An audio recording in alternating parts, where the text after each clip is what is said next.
When Honda introduced the original Accord Hybrid about 13 years ago, it was designed to sit at the top of the Accord hierarchy with V6 power, a mild hybrid system, and a 5-speed auto. It was the quickest accelerating Accord to date. Unfortunately for Honda, it didn't do all that well in terms of sales, and that's because its fuel economy was barely better than that of the gasoline-only 4-cylinder. So in 2014, Honda tried again and made fuel economy a slightly higher priority with its 2-motor hybrid system. So for 2018, Honda is introducing an all-new Accord Hybrid, now based on the all-new 10th generation Accord platform. So has the company finally nailed the hybrid sauce down? That's what we're here to find out.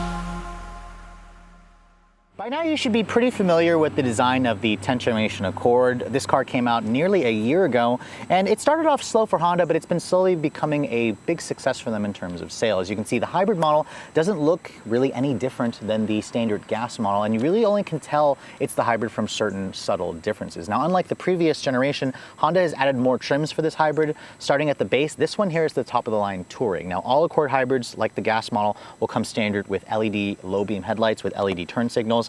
The Touring grade adds full LED automatic on-off headlights with automatic high beams, high beam LEDs, LED fog lights, and then the same kind of LED for the turn signal and whatnot. It's a pretty handsome and premium looking design, so I'm glad Honda didn't change that, because the Accord, I think, looks really nice, especially when you look at it from the front end of this vehicle. Now, being on the new platform of this Accord, it rides on the same platform as the Civic, so it's lower, it's wider, and then the main differentiation with the side profiles of the hybrid, for the hybrid, are these wheels. These are 17-inch wheels wrapped in low rolling resistance 225/50 series tires. Now, compared to the gas model Touring, which offers 19-inch wheels, these are considerably smaller, and Honda did this for fuel economy, because if they switched to a 19, it would lower the gas mileage. Again, you'll also notice a small little subtle hybrid badge here, and again, the Accord doesn't really look all that different. It's still a pretty handsome looking sedan. Looks a lot bigger than some of its competitors, but its wheelbase at 111 inches long and 192 inches long, it's not that much bigger than the rest of the competition, so it's the right size. Now you can see here again, kind of that sloping roof to give this car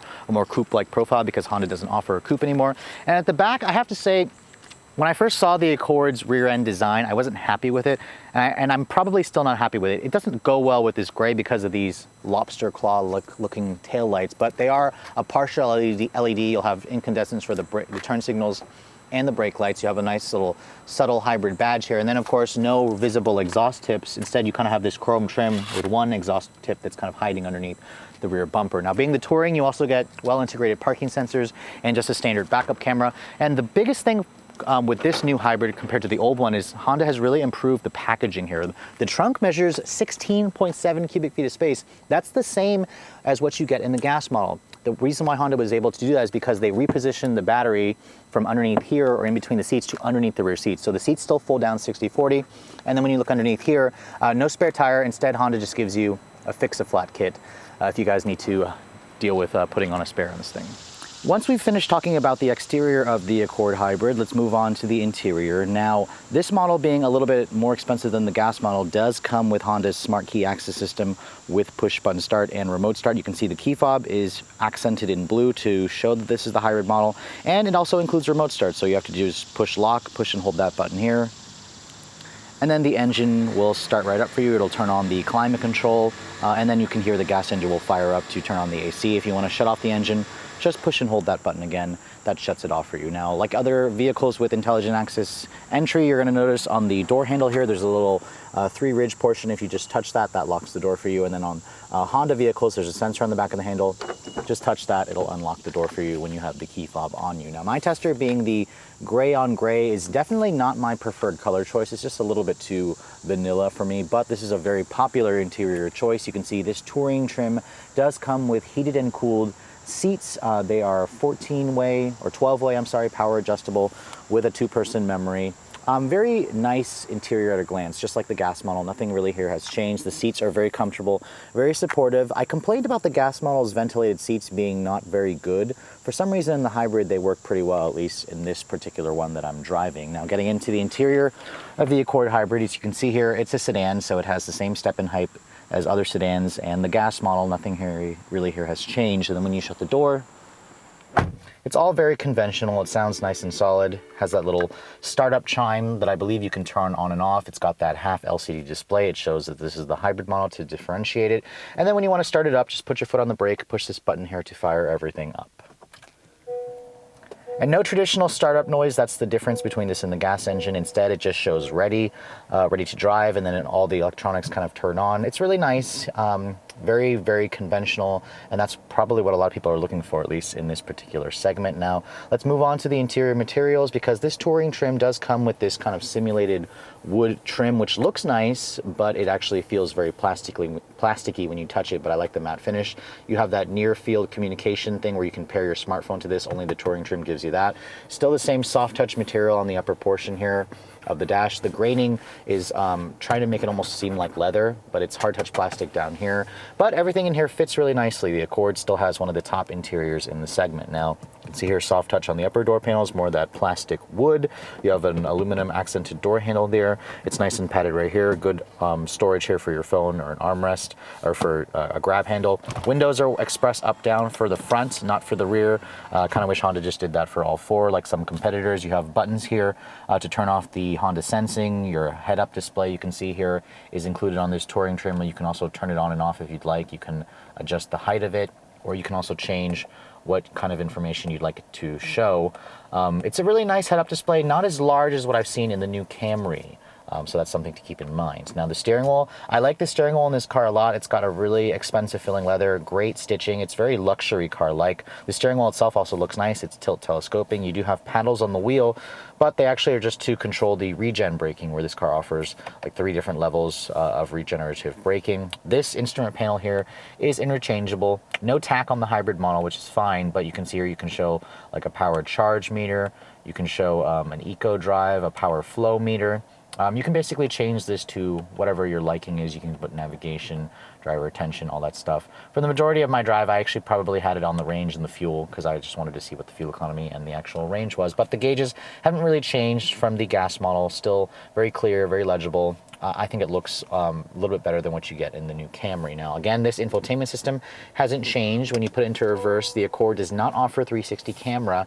No Honda actually offers that, but you do get rear cross traffic alert. You do have different views here for the backup camera. The quality is okay. It's definitely gotten better with this new generation, with this new head unit, so it's definitely nice. This also hasn't changed. You still get features like Apple CarPlay and Android Auto, which is nice. That is included on this higher trim. You have to at least go for the EX trim to get the Apple CarPlay and the Android Auto. The hybrid model also gives you this nice power flow meter, and then the navigation is a Garmin-based navigation. It is very quick once it gets started, but I did find there are times where the system takes a little bit of time to get started, to actually boot up.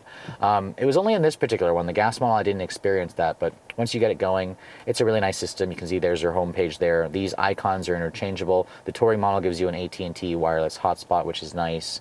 And it's just very easy to use. You can kind of get in this car and know how to use everything. Very well labeled buttons. You have a volume knob, you have a tuning knob. So very traditional, like the infotainment system. It's a nice 8-inch Honda Link display. This is the newer Honda Link, so that's really great. Now down here you can see conventional looking air vents, dual zone climate control. You have, again, ventilated seats or heated seats. This is included on the Touring trims only. The EXLs will give you a heated seat only. Touring trims will also give you a wireless charging pad. Your USB is in there with a 12 volt. So that's really nice. You can really hide your stuff in here and really just hide it away from sight if you guys like. Like the 2-liter turbo models, this hybrid also gives you the push button transmission selector. Reverse, you can see is access there. Drive, it has 3 different modes. It's got a sport mode, which kind of turns on the adaptive dampers and makes the steering a little bit heavier. It makes the transmission go into a lower gear quicker. EV mode basically allows you to creep along an electric only mode when you have enough charge, or there's also an eco mode there. Good amount of drive modes. You do have electronic parking brake with a brake hold, good cup holders. It's a nice padded armrest right here with a good amount of storage. You can see another USB, a 12 volt is there. Only a standard size moonroof. You get this on the EX trim and ups. The Accord does not offer a full pano roof like some competitors, and I do find the seats to be pretty comfortable, like I said. Now, overall, the interior of the Accord Hybrid is very conventional, hasn't really changed much from the gas model, which is kind of a good thing, and you're going to get into this car and just know exactly how to use it, which is going to be, or it's going to make a lot of people happy. So one of the best aspects of this all-new Accord is the cavernous rear seat, and thankfully that trait carries over to the hybrid model, where even though the battery pack lives underneath this seat here, I do notice the seat sits up a tad higher, but you still have plenty of legroom down here. Now, one thing I'm noticing, the floor is not completely flat, which is fine because look at all this legroom. There's plenty of legroom. Honda also gives you rear seat vents, this being the touring trim. You have rear seat map pockets, and then they also include 3-level heated rear seats as part of the touring package. Now, you also get a nice armrest here that folds down. No additional storage, I'm surprised they didn't include some kind of like center console. But even though with the sunroof, there's still good headroom in here. I'm about 5'7", but I think a lot of people are going to be super surprised at just how practical and useful the rear seat is of the Accord Hybrid. So with being the hybrid version, you're probably wondering what are the changes underneath the hood for 2018? Well, I'm sorry to report, compared to the 2014 or 2017 Accord Hybrid I last drove, the powertrain hasn't actually changed. It still makes 212 horsepower combined. Now, what you have is a combination of basically 3 powertrains. You have a standard 2-liter gasoline 4-cylinder that runs on the Atkinson cycle. It does have just standard port injection, so no direct injection. The engine on its own makes 142 horsepower. It's paired with a 2-motor electric hybrid system that delivers like 188 horsepower, and when you combine the two, it doesn't actually add up properly or completely, so you have 212. It's paired with an eCVT. It's an electronically controlled CVT. Honda likes to say it has characteristics of a direct drive transmission. I'll go over what that's like in the test drive. Now, compared to the new Insight that I just reviewed, it's basically the same powertrain, but this has a bigger 2-liter instead of the Insight's smaller 1.5-liter engine. Now, it all goes out through a 1.3 kilowatt-hour lithium-ion battery pack, so it's very small, but it's a lot more powerful versus, the first-generation Accord Hybrid. Now, the hybrid componentry actually isn't that heavy. It only weighs about 100 pounds more than the standard gas model, so this is around 3,400 pounds. Fuel economy actually went down for this new one compared to the old one. It's now rated 47.47 for across all the trims. The old one was rated at 49.47, so it went down about 1 MPG combined total, which is still a little bit better than what you get in the Camry Hybrid, unless you get the base LE model, which gets like 52 in the city. It all goes out through that eCVT. Front-wheel drive is standard. Let's get it out on the road and see how it all performs, shall we? So just like my review of the latest Insight, if you guys haven't had a chance to drive Honda's newest 2-motor hybrid tech, you'll quickly realize that this has become one of the best hybrid systems you can buy on the market today. I feel that it drives a little bit nicer than the current crop of Toyota hybrid products, simply because I like how Honda's system allows you to drive more on electric power alone. The gas engine's just kind of there to recharge the batteries a little bit, and really it only steps in whenever you ask for maximum acceleration, which is where the Honda kind of throws in this little click point at the end of the throttle pedal, like a European car, where it kind of forces the engine to turn on, and that's where it'll assist it. Now, the Accord Hybrid, just like the conventional gas Accord, drives really well, and honestly you wouldn't be able to tell it's a hybrid most of the times. This eCVT transmission is a really great transmission. It's a little bit different than the CVT you get in the gas engine only model, because it kind of will switch between a direct drive feeling transmission and a CVT. But you can see here, getting up to highway speeds in the Accord, aside from a rather buzzy engine at times, this 2-liter does sound a little bit more refined than the 1.5 I experienced in the new Insight. You do feel the extra power that this system gives you with 212 horsepower. Now, the Accord is definitely a little bit more of a substantial car, and highway commuting is probably this car's biggest strong suit. It's got a really nice controlled button-down ride quality. It's got a quiet interior. It's got a smooth, just upscale feeling cabin and great visibility. You can see here, you can see everything out of the front. And despite the sloping roof in the back, you can see out of the back as well. Big side mirrors. Honda Sensing comes standard, so which means this car has active lane keep assist where it'll steer you in the lanes. It has adaptive cruise control with full speed range, collision mitigation braking, road departure mitigation, forward collision warning. It's got all that as standard equipment, so no need to worry with Honda Sensing is standard. But getting up here on this cruise, I'm cruising along here at 65 miles an hour. This car, it's a breeze. It's such an easy car to drive, and this is where you can kind of just leave it in eco and just cruise along and easily, get to that 47 mpg mark with this car. But if there's anything I want to knock about it, is maybe it feels illegal. Maybe even it feels a little bit too conventional. It doesn't really feel like I'm driving anything, that's, alternative fuel. But in terms of the passing power, let's switch it over here into sport mode and put our foot down. Now, the engine, that's where you can kind of hear it sounds peculiar. It has that very almost combination of like a electric motor whirring noise with the buzziness of the engine. It's definitely not as noisy as the 1.5 in the inside, so I will give it at that. But the steering in this car is pretty talkative, communicative. It provides good feedback. In sport mode, it feels a little bit heavier. And the suspension also gets a little bit firmer because of those adaptive dampers. But really, I can't complain. And to be honest, I might even suggest that most people may end up choosing the hybrid for a $1,500 price increase over the 1.5. It's actually cheaper than the 2-liter turbo. If you go with for the Touring by about $500, the 2-liter turbo costs about $2,000 to upgrade to that. You can see here, passing power. It gets the job done. It's really good, honestly. I wasn't expecting that. I've seen the 0 to 60 time of this car at around 6.7 seconds, but just a very strange noise. It's a very, very strange noise, but you can see here going up to a little bit higher speeds, it still remains pretty quiet in here. I hear a little bit more road noise, but these 17-inch wheels that come standard on the hybrid, while they may not look as good as the 19s you get on the Touring, they do provide a little bit of a softer, quieter ride quality for sure. Now, Accords have always been better handling sedans than a lot of its competition, and this new one still follows in that tradition.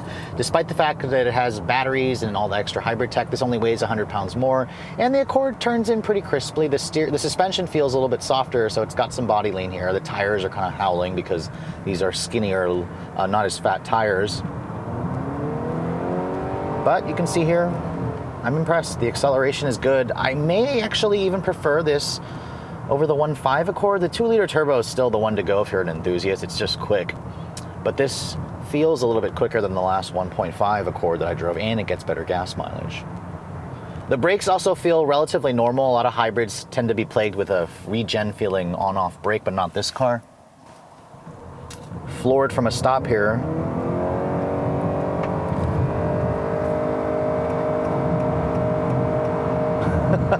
That sounds terrible, but hey, the car has plenty of torque, plenty of instant go from the electric motors, so it gets up to speed fine. It just sounds awful.